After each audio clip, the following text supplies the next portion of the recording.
Hey guys, Netherframe here. I'm here today to show you something very interesting that you can actually build with vaults.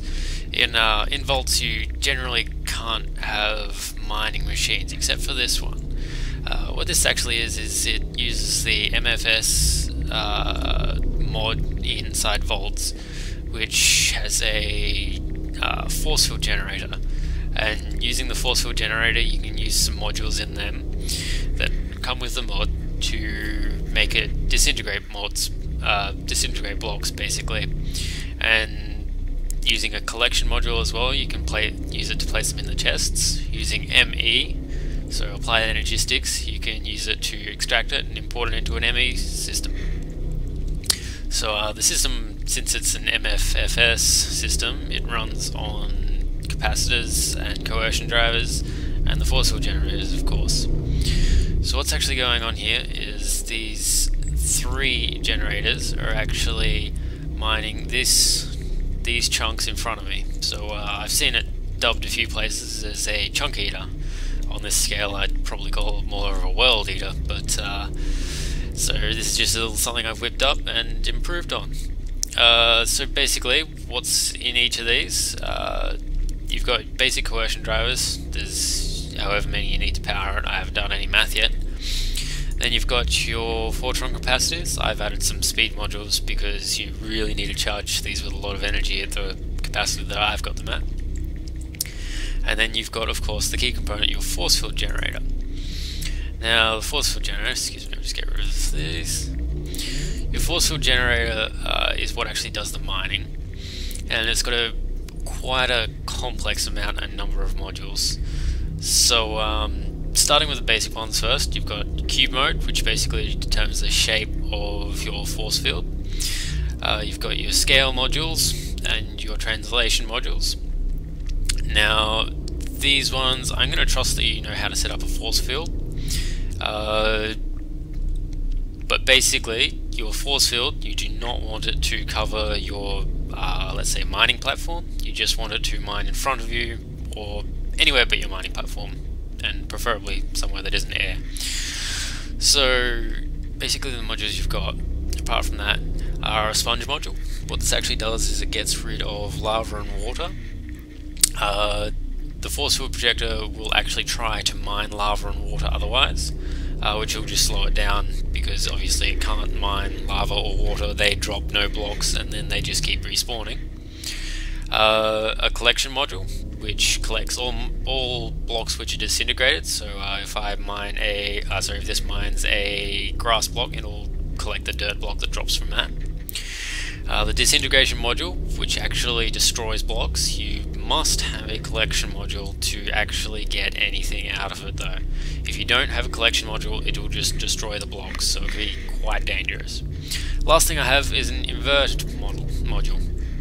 What this invert module actually does is, normally a force field is a hollow cube or sphere or whatever shape you have. The invert actually makes it a solid one. So instead of being just the edges of the area that you're mining, it becomes the entire area. You will notice these red traces that are actually mining from inside where the force field would be.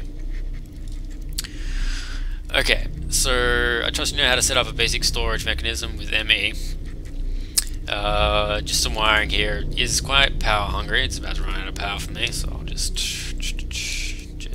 throw in another one. There we go. And yeah, it's I've got this one mining at about 45 to 55 blocks per second. One of the drawbacks is with vaults, you have oil and you have sludge pools, which you actually have to manually block yourself. You can see one over there. Here we go.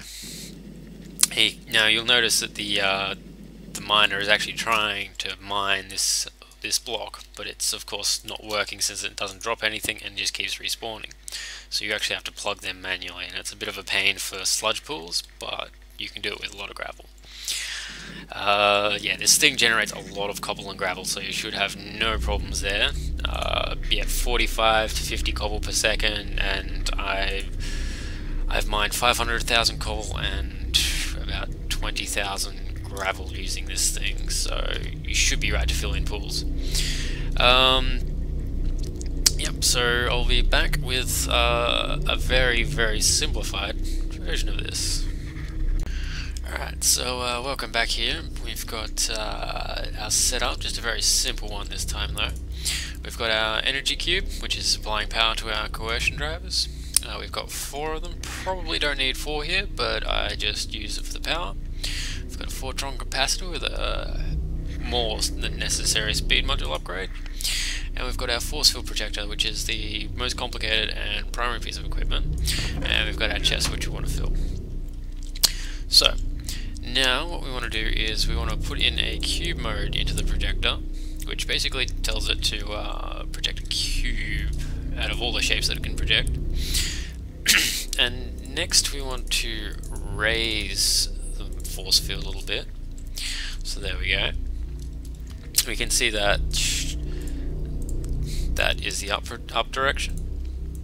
Now we want to pick how deep we want to go. So say we want to go 12 down, so that's relative to this, so that'll be 2 up and then 12 down plus this one in the middle.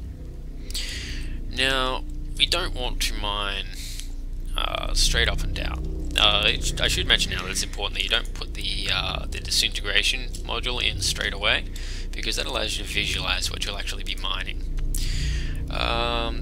So next we want a translation module, and we want this translation module to push it forwards, that way one. So what we do is pop the translation module there. So that's actually forwards for this one, or backwards for this one. So if that's backwards, oops, if that's backwards, there we go. So yours will probably look a bit different, and you might have to rotate this whole cube clockwise or anti-clockwise a couple of times. So this right hand side for me will push the cube out that way. So say I want to expand 2 that way. There we go. This is the area it would start mining. Now we want to kind of spread it out that way and that way, because a single strip isn't very convenient most of the time.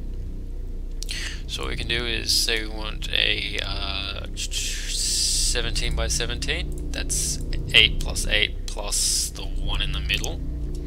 Here we go. Now we've got this. This is actually, can't really show you, but it's actually hollow. Now what we want to do after that, like I can actually prove this here. Here we go. I can prove it's hollow. Using our disintegration module, it'll start mining. Rather slow apparently. Still rather slow, but you get the picture. It's not mining this block, which was the middle block. You'll see, as soon as I take the disintegration module out, it did not mine anything in that middle section there. This little area here was dug out already. Alright, so now that we've done that, we want to expand it a little bit further forward more than likely. So, you know, I usually throw 64 in here, but just this many for demonstration purposes. Now this is the area that we're actually going to be mining. So what we want to do now is we want to invert, use an invert model. Now what this actually does is it fills the cube instead of leaves it filled with air. So if I just run this for a little while and speed modules.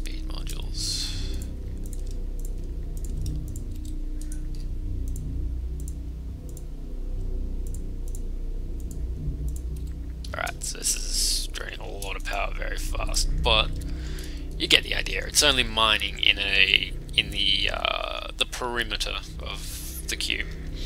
So what we do is we swap some out for an invert module.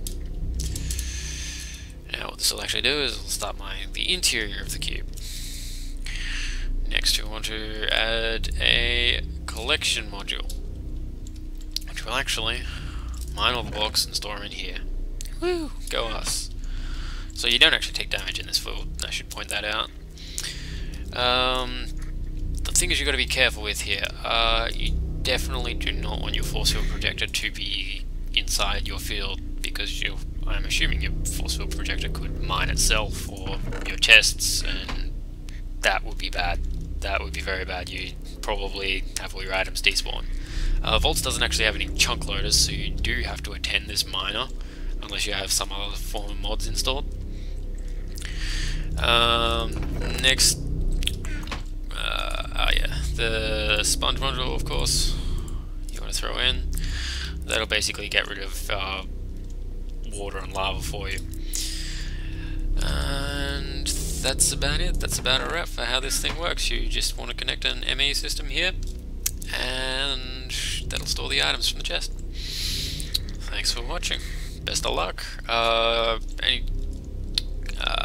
Just a final tip here is that scale modules and translation modules look pretty much identical to me. I don't know about everybody else, but I am constantly swapping scale modules with translation modules.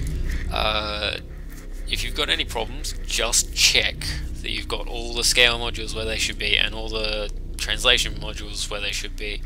Otherwise you may run into some issues. Well, you definitely will run into some issues. Always test without the disintegration module on first. Do not place scale modules in here unless you really know what you're doing. I think you need some kind of force field jammer or a lot more translation modules if you're going to do that. When you're testing it, only use small amounts. I kind of know what I'm doing here, so I use some big amounts, but you usually want to add one, see if it's going in the right direction, and then add another. Another tip is keep your power supply away from the force field. You don't want to lock your force field projector in. So, you know, if I put a force field around this projector, I couldn't get to the projector. The only way to stop it would be to cut off the energy to it and then just wait for it to drain. Unfortunately, if I lock the power source in there too, I have to either wait for that to drain, or if it's a renewable source, you are really screwed. You are going to need some kind of EMP, and that's very annoying. So yeah, best of luck. Any questions, comments, leave them in the section.